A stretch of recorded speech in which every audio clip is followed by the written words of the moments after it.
Flight lieutenant Mohammad Tauqir ইসলাম স্বপ্ন দেখতেন দেশের হয়ে আকাশ রক্ষার। অনেক আরাধনা ত্যাগের মধ্য দিয়ে পৌঁছেছিলেন প্রশিক্ষণের শেষ ধাপে। এবার স্বপ্ন পূরণের পালা। বাংলার আকাশ রাখিব মুক্ত স্লোগান বুকে ধারণ করেই বসেন ককপিটে, ওড়ান দেবেন এককভাবে।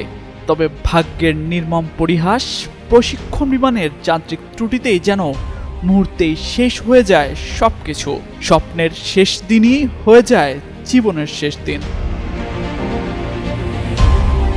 প্রশিক্ষণের শেষ ধাপ শেষে তৌকির ইসলাম প্রথমবারের মতো একা বিমান চালাবে।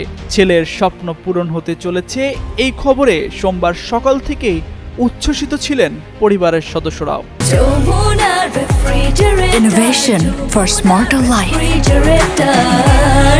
ঢাকা থেকে খুশির উচ্ছ্বাস পৌঁছায় তার বাড়ি রাজশাহী নগরীর উপশহর ৩ নম্বর সেক্টরে। তবে দুপুরের পর তাদের হাস্যোজ্জ্বল চেহারা যেন মলিন হয়ে যায় উত্তরার মাইলস্টোন স্কুল অ্যান্ড কলেজ ভবনে বিমান বাহিনীর প্রশিক্ষণ বিমান F-7 আছড়ে পড়ার খবরে।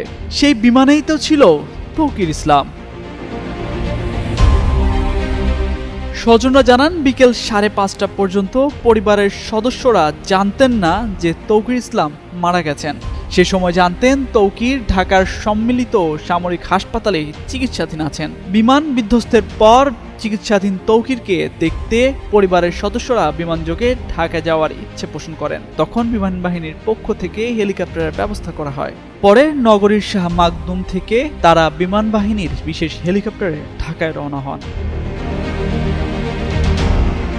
এদিকে আইএসপিআর জানায় F-7 BGI যুদ্ধ বিমানটি নিয়মিত প্রশিক্ষণের অংশ হিসেবে গতকাল বেলা 1:06 ঢাকার কুর্মিটোলার বাংলাদেশ বিমান বাহিনী ঘাঁটি AK খন্দকার থেকে উড্ডয়নের পর যান্ত্রিক ত্রুটির সম্মুখীন হন। দুর্ঘটনা মোকাবিলায় এবং বড় ধরনের ক্ষয়ক্ষতি এড়াতে বৈমানিক ফ্লাইট লেফটেন্যান্ট মোহাম্মদ তৌকির ইসলাম বিমানটিকে ঘনবসতি এলাকা থেকে জনবিরল এলাকায় নিয়ে যাওয়ার সর্বাত্মক চেষ্টা করছিলেন। কিন্তু দুর্ভাগ্যবশত বিমানটি ঢাকার দিয়াবাড়িতে মাইলস্টোন স্কুল ও কলেজের দোতলায় একটি ভবনে অনাকাঙ্ক্ষিত দুর্ঘটনায় বিধ্বস্ত হয়।